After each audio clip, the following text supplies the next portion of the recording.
السلام علیکم دوستانو، تاسو ته یو ځل بیا هم ښه راغلاست وایم. په دې ویډیو کې تاسو سره سیزن سره سم یو بل خوندور خښاک ریسیپي شریکوم. هیله ده چې تاسو هم یو ځل جوړ کړئ او خوند ترې واخلئ. د دې لپاره به اول یو دانه شین لیمو واخلئ او دغسې 4 کونجه به یې میده کړئ.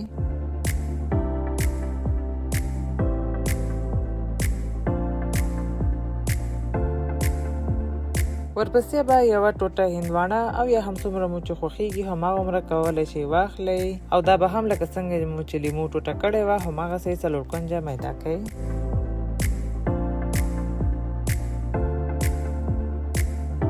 بیا به د خپلې خوښې ګلاسونه واخلئ. اول به هندوانه، ورپسې به شین لیمو او یو څو دانې د ویلنی یا نعنا پاڼې به هم پکې واچوئ.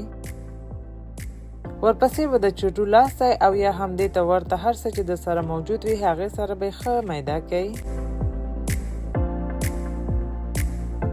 بیا به یو څو دانې د واورې ټوټې به هم پکې واچوئ. اوس به نو 250 ملي لیټره 7 اپ او یا هم اسپرایټ پکې واچوئ.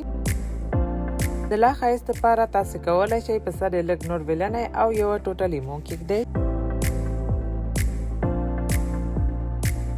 او په آخر کې به یو پیپ یا سټرا پکې کیږدئ او نوشیجانې کوئ.